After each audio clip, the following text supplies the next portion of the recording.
To the ever-persistent peoples of our modern era, we have gathered here today some vital documents of which concern the nation of Hicklax for the first few days and weeks of 1805. Those days and weeks in which the League of Nations formulated and the world stood idly by as republics and monarchies of the world glared at each other with abated breaths.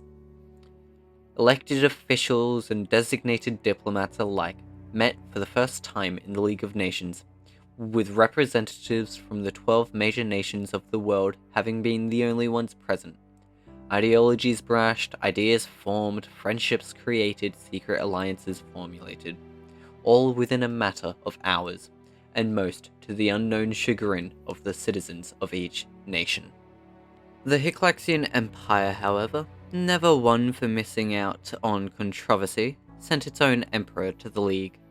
There were even rumors that the Emperor had said during one of the opening debates within the League of Nations, when in reference to the south of the continent to which his nation inhabits, that the Hicklaxian Empire has too much issues over with our own slaves trying to fight for the right of names as it is. This comment was supposedly said to a non-human member of the League of Nations, and if the rumors are to be believed, another national leader who went to the League of Nations personally. The League of Nations had, in its first few days, brought up not a single international law, agreement, or public alliance to the global populace. In fact, the wider populace of the globe knew nothing of the League, until a few days later, the local newspapers in the areas surrounding the location of the League's first summit finally spoke about the influx of foreigners into this region of the world for no known reasons to the general public.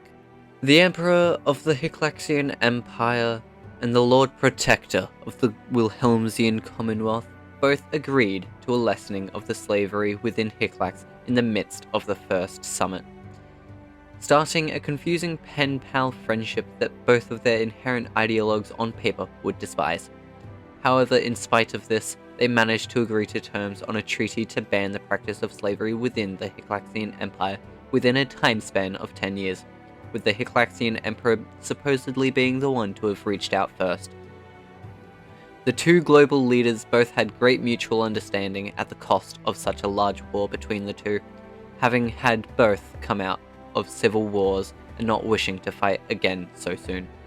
The Hicklaxian people, for their merit, would honor their agreement and began to start moving their economy away from the practice of slavery to such a heavy extent, culminating in a centuries-long ban in one city, Magena Philia, being reworded and extended for a couple more centuries until our modern day, in which the city has only accepted non-humans for diplomatic missions.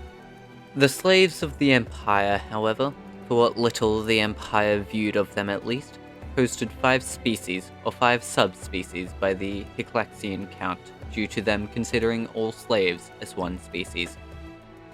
Those that they had enslaved were northern taurs, salamanders, tabaxi, harangon, and covanthians. Those 5 species worked in a variety of Hicklaxian industries for no compensation, with a strict ban on them joining the armed forces. The output slavery gave to the Empire was roughly 67.11% of the total manufacturing prowess of the imperial industrial sector. Their role in the manufacture of goods and services for the Empire was at such a large extent that any hint of slave rebellion would be brutally extinguished with force, with only one successful slave rebellion to date having succeeded within the Hicklaxian Empire, and they seceded during the height of the Civil War. The slaves within the Hicklaxian Empire developed rudimentary communication methods when it suited them. However, most species had no qualms with snitching to their overlords to the undocumented communiques of other species, hoping to get lighter conditions from their masters. Within these first few weeks of international diplomacy between nations, universal names for continents had become the first and only bill set forward by the League of Nations, with each member nation agreeing to the guidelines set forth. This grouping of legislation was the only bill that was brought to the attention of the League of Nations within the first few weeks. On to more pressing matters, however. The Hyclaxian Empire, for their victory within the democratic revolution, still had to contend with the ideals and values of the revolutionaries persisting in the minds of many of its slaves, leading to the growing distrust between the emperor and his personal slaves. The emperor had started to develop such distrust that his personal aides had sent correspondences to several of his closest allies trying to get their assistance, leading to the return of the position of Prime Minister within the Hyclaxian Empire, with Nikolai Dostoyevsky being elected by the eligible 240,000 human voters out of a population of just about 12.5 million humans and slaves alike. The High Commander of the Hyclaxian Armed Forces, Octavius Heathrow, the man that brought in the traitors of the Empire, is in contrast an older man, and older than the average Hyclaxian at the age of 54. Octavius Heathrow spent much of his early life near to his family's roots of the nobility, and much to the tradition of the Heathrow dynasty, one of the most renowned military officer dynasties of Hyclax. Octavius led his first combat mission at the age of 19, fresh out of the finest officers' academy that Hyclax could offer him. Serving near the front lines of his men, Octavius Heathrow was a unique character in the sea of traditionally armchair generals of the Hyclaxian armed forces. Fighting in numerous conflicts on behalf of the Hyclaxian Empire itself, Octavius earned himself a greater reputation amongst the top brass of the Hyclaxian armed forces for his commitment and ability to achieve hard-fought victories where others would not.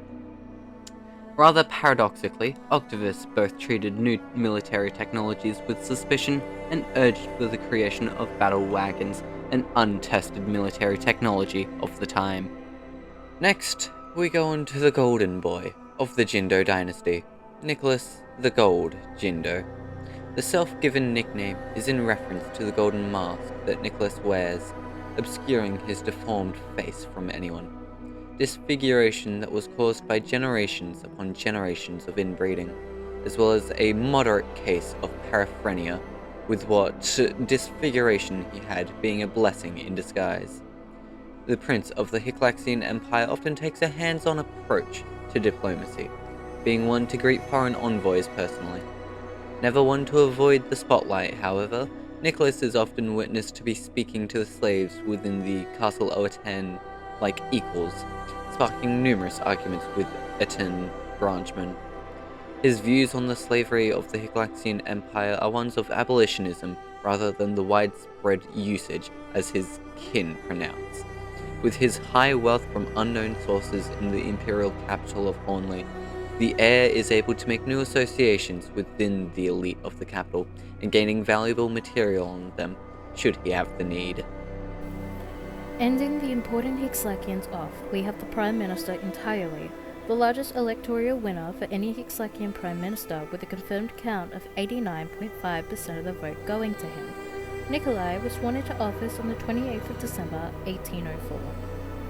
Elected with the Hyclaxian Conservative Party, Nikolai leads one of the few non-coalition governments of Hyclax, having been given a voice of support by the Emperor himself. Nikolai easily won the vote with the human elites. The cabinet that he created had ministers serving from previous administrations, such as the Minister of Finance, who had been in all cabinets since 1777, when he was appointed. Nikolai had his own family connections to pull on during his elections as well, those of highly regarded priests within the Hyclaxian religious bodies, and for his father being the reigning head of the Hornley branch of the religion. Nikolai, however, differs from the majority of the other Hyclaxian leadership in the aspect of being a true believer in the Hyclaxian religion to the point of having his own personal shrine to the god of war, Svetut. The Prince of the Hyclaxian throne, however, is where a vast majority of our modern concept of the forgotten comes from, and is how several of their letters came to the public's attention in small chunks. Several of these letters we have managed to translate for ourselves, and have discovered frightening things about their pre-discovery operations. The following is a transcript from one such letter. Grand Vizier of the Forgotten, Hyclaxian Prime Minister has been placed in a maximum security prison in Hornley. The time to strike is now. There will never be a better chance to stop the reign of this tyrannical, egocentric waste of humanity. We have a force of 30,000 strong in the outlying cities to support our aims. All you need to do is say the word. We await patiently for those orders. Ulrin. Those forces that Ulrin had alluded to in his letter? Why, they were mostly slain in the Democratic Revolution, with those who weren't being ones that their own group had labelled as traitors for not going out in full support of the revolution. However, their supposed traitors are the ones who ended up being the ones to continue the life of their organization, especially when their leader, Ulrin, was executed for his connections to their organization. Of those originally 30,000, less than 100 survived the end of the Democratic Revolution. Of those 100, only about 20 of them would continue the organization afterwards, vowing to bring democracy and the end of tyranny to the Hyclaxian people. And that is all for this report on the planet of Aurora, with future accounts of the planet's history to come. As always, if you have enjoyed what you've seen here today, please do show your support. And if you'd like to see some early snippets of the story, then by all means, come join our Discord server, link in the description. As always, I hope you all have enjoyed, and I'll see you all next time. Peace.